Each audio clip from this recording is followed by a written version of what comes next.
बच्चे एग्जाम दे रहे हैं, वो नॉर्मल परिस्थिति नहीं मानते हैं आप।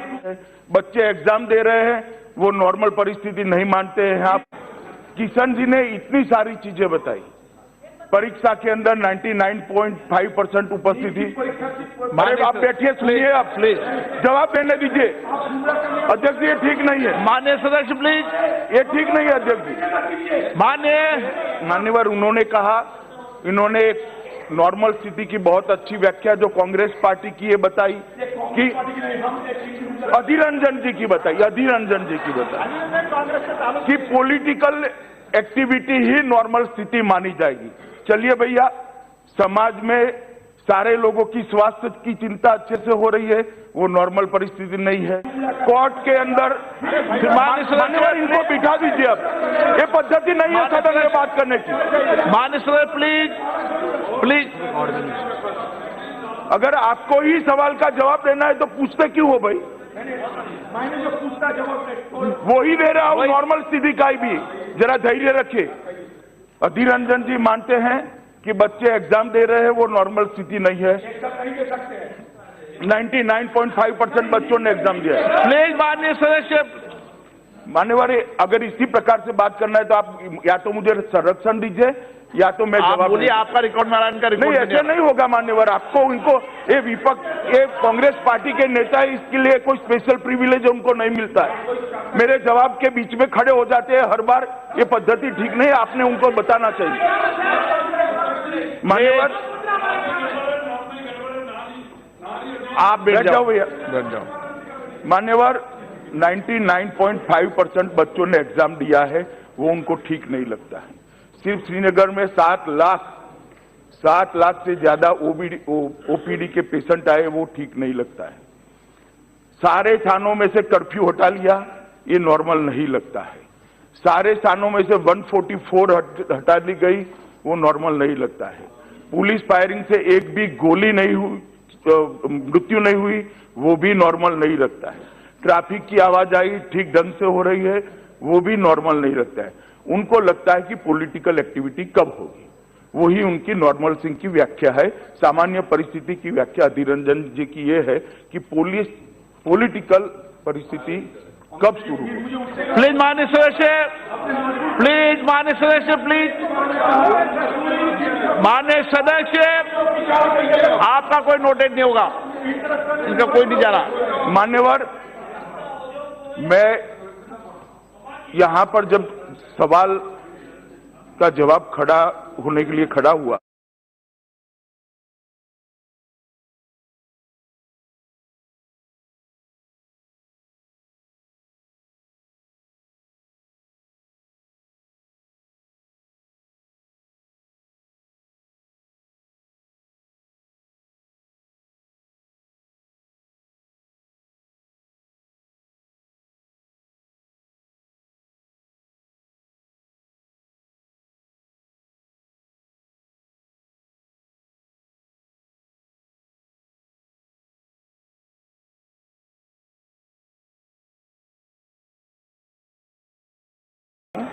किशन जी ने इतनी सारी चीजें बताई। परीक्षा के अंदर 99.5% उपस्थिति। अरे आप बैठिए, सुनिए, आप प्लीज जवाब देने दीजिए। अध्यक्ष जी, ये ठीक नहीं है। माननीय सदस्य प्लीज। ये ठीक नहीं है अध्यक्ष जी। मान्यवर, उन्होंने कहा, इन्होंने एक नॉर्मल स्थिति की बहुत अच्छी व्याख्या जो कांग्रेस पार्टी की है बताई कि अधीर रंजन जी की बताई कि पॉलिटिकल एक्टिविटी ही नॉर्मल स्थिति मानी जाएगी। चलिए भैया, समाज में सारे लोगों की स्वास्थ्य की चिंता अच्छे से हो रही है, वो नॉर्मल परिस्थिति नहीं है। बच्चे एग्जाम दे रहे हैं, वो नॉर्मल परिस्थिति नहीं मानते हैं आप। कोर्ट के अंदर मान्यवर इनको बिठा दीजिए। अब ये पद्धति नहीं है सदन में बात करने की। माननीय सदस्य प्लीज। अगर आपको ही सवाल का जवाब देना है तो पूछते क्यों हो भाई? जो पूछता जवाब वो ही दे रहा हूं, नॉर्मल स्थिति का ही भी जरा धैर्य रखे। अधीर रंजन जी मानते हैं कि बच्चे एग्जाम दे रहे हैं, वो नॉर्मल स्थिति नहीं है। 99.5% बच्चों ने एग्जाम दिया है। प्लीज माननीय सदस्य। मान्यवर, अगर इसी प्रकार से बात करना है तो आप या तो मुझे संरक्षण दीजिए या तो मैं आप जवाब बोलिए, आपका रिकॉर्ड में आ रहा है, इनका रिकॉर्ड नहीं, में ऐसे नहीं होगा मान्यवर। आपको इनको ये विपक्ष, ये कांग्रेस पार्टी के नेता है, इसके लिए कोई स्पेशल प्रिविलेज उनको नहीं मिलता है। मेरे जवाब के बीच में खड़े हो जाते हैं हर बार, ये पद्धति ठीक नहीं है, आपने उनको बताना चाहिए। मान्यवर आप बैठ जाओ भैया। बैठ जाओ। मान्यवर 99.5% बच्चों ने एग्जाम दिया है, वो उनको ठीक नहीं लगता है। सिर्फ श्रीनगर में 7 लाख से ज्यादा ओपीडी के पेशेंट आए, वो ठीक नहीं लगता है। सारे थानों में से कर्फ्यू हटा लिया, ये नॉर्मल नहीं लगता है। सारे थानों में से 144 हटा दी गई, वो नॉर्मल नहीं लगता है। पुलिस फायरिंग से एक भी गोली नहीं हुई, मृत्यु नहीं हुई, वो भी नॉर्मल नहीं लगता है। ट्रैफिक की आवाजाही ठीक ढंग से हो रही है, वो भी नॉर्मल नहीं लगता है।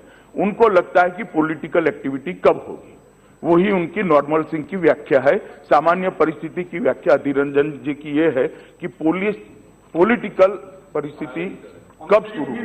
प्लीज माननीय सदस्य, प्लीज माननीय सदस्य, प्लीज माननीय सदस्य, आपका कोई नोटिस नहीं होगा, इनका कोई नहीं जा रहा।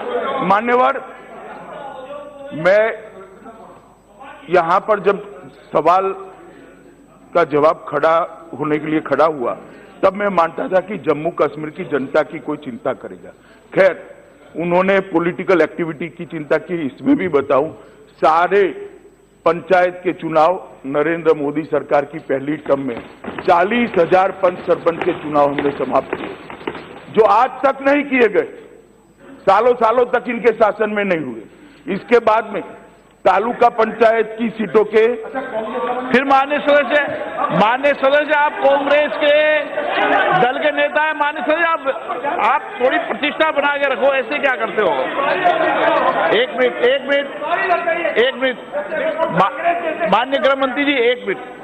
आप कांग्रेस संसदीय दल के सदन में नेता हैं, गरिमा बना के रखो। आपने प्रश्न पूछा, माननीय गृह मंत्री जवाब दे रहे हैं। आप